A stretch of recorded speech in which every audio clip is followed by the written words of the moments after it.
One of the things that we've noticed from our online numbers is that whenever we do a story on the media in Sri Lanka, we get a lot of hits, principally from Sri Lankans.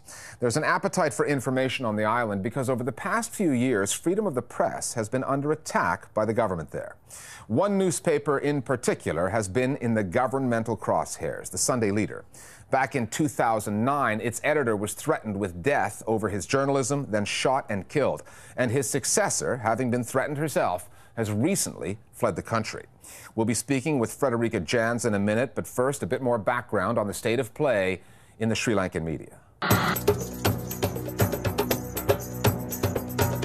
When the Sunday Leader's editor, Lasantha Wickrematunge, was shot and killed on the streets of Colombo in 2009, he saw it coming. We know that because before his death, he wrote an editorial on his own death, published posthumously in his newspaper, in which he blamed his killing on the government of President Mahinda Rajapaksa. In that article, he predicted no one would ever be charged with his murder, and no one was.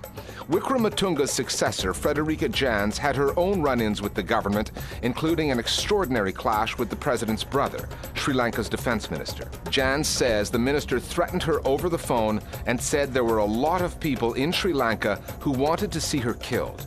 She then published a transcript of the call. A few months later, the Sunday Leader had brand new owners with close ties to the government, and Frederica Jansz says she was fired. She has since fled the country and has made an asylum claim. Jansz says she does not want her location revealed for security reasons. She spoke to the Listening Post's Meenakshi Ravi. Frederica Jansz, welcome to the Listening Post. We understand you don't want people to know where you are, but can you tell us what made you leave Sri Lanka? You know, you'd been receiving threats throughout your 4 years as editor of the Sunday Leader, but what changed in September? What made you leave? I finally made the decision to leave after I was told by my lawyers that my passport was to be impounded and that there was a very real possibility that I was looking at a jail term very soon. Even after my services were terminated as editor-in-chief of the Sunday Leader, I was followed home twice by men on motorbikes. I received a threatening phone call where the caller spoke in the vernacular in Sinhalese and threatened me with death, saying that if I continued to take on the Defense Secretary, Gotabaya Rajapaksa, that I would be killed, that he was considered a hero in Sri Lanka because he had successfully ended the war. And, you know, in the backdrop of all that had happened to me, particularly involving a story and a transcript of a conversation that I had published involving the Defense Secretary, I was told, and I actually began to finally believe it, that my life was very seriously under threat. So yes, so I made up my mind. I have young children, that my sons need a mum and not a heroine. Speaking about your relationship with the defense minister, that phone transcript, that conversation that you published in the Sunday Leader, you were basically calling him to follow up on a story that you were investigating. And in the course of that conversation, he threatened you. Is that typical? Is that how the defense minister, Gotabaya Rajapaksa, is that how he talks with all journalists? Is that the kind of interaction he has? This has been one of the worst cases where he abused me in, yes, absolutely foul language and said that if he and I were at a public function together, that 90% of the people there would want to see me dead, would want to kill me, he actually said. Now, having said that, this kind of behavior by the Defense Secretary is not unique to me only. He has previously threatened journalists in Sri Lanka, including foreign journalists. You know, in September last year, just after you had published that transcript of that conversation, an investor named Asanga Seneviratne, he bought a majority stake in the Sunday Leader. And then the paper was made to publish an apology to the defense minister, Gotabaya Rajapaksa, for making that conversation public. This is despite the fact that you had evidence, you had the tapes to show that the conversation occurred. Asanga Seneviratne was pushed, I would say that the sale was accelerated following my having published a transcript of that conversation, and he was given orders that I clearly had to go, that the lady had to go. So no sooner Asanga took over 2 days later, he fabricated, or he got a presidential confidant to fabricate charges against me. A police entry was made, and I stood my ground. I refused to resign, and I actually told Mr. Seniviratne that he could sack me if he wished to do so, which he did do. The Sunday leader had a reputation for taking on the president, Mahinda Rajapaksa, for taking on his government. Talk to us about the sorts of issues you were covering. What stories were you reporting that other news outlets in Sri Lanka weren't doing?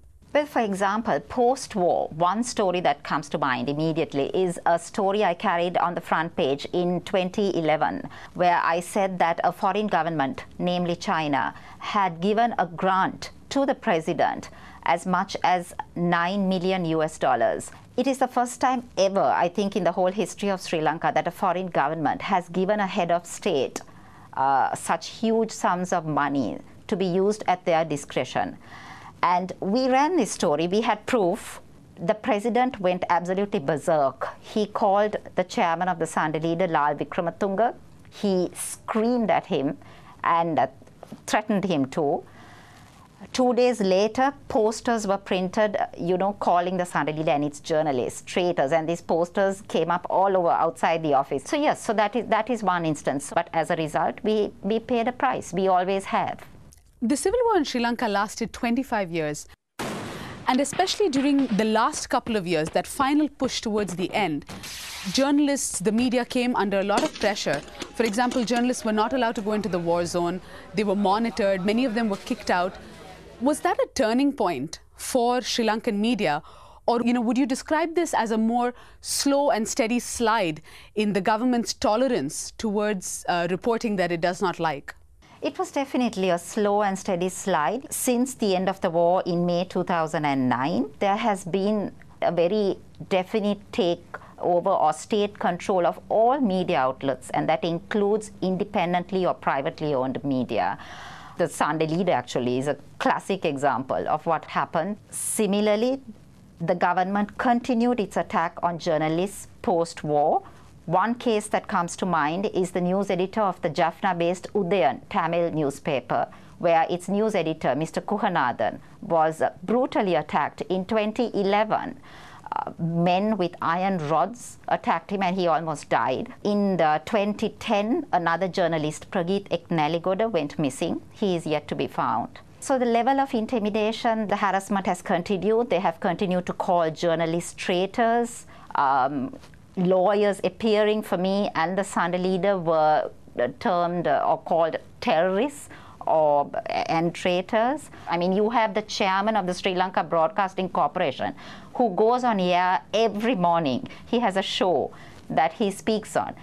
He has character assassinated me, for example, day after day on that show. The split between the Sinhalese and the Tamils in Sri Lanka has defined the country for so many decades now.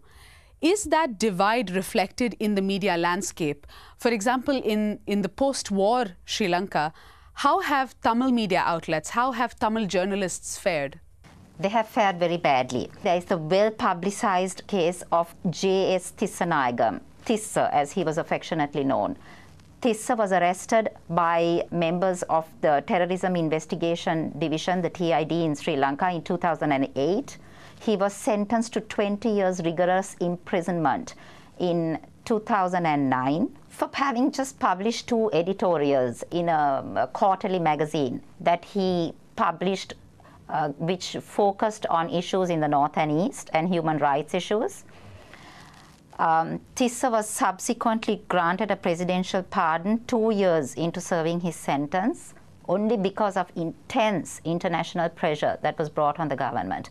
But Tissa has left the country and lives in exile, as do 30 or more other journalists who have left Sri Lanka since the conclusion of the war. 10 years ago, if I had told you that 2 editors from the same paper would become victims of Sri Lanka's media crackdown, your predecessor, Lasantha Wickrematunge, he was shot down, now you are in exile, would you have believed that it was possible? No. Where Lasantha was concerned, there was always a very real danger that he could be killed, that he could be murdered. As far as I was concerned, because I was on the newspaper and serving as one of its main investigative reporters, I also was victim to many death threats, both written and verbal over the telephone. I was also hauled up before the courts in politically motivated cases. But having said that, it never ever, I never dreamt that I would one day actually have to flee Sri Lanka and live in exile. That is something that I never envisaged. And if you had asked me that question 10 years ago, I would have just said never. I would never leave. Frederica Jansz, thank you very much for speaking with the Listening Post.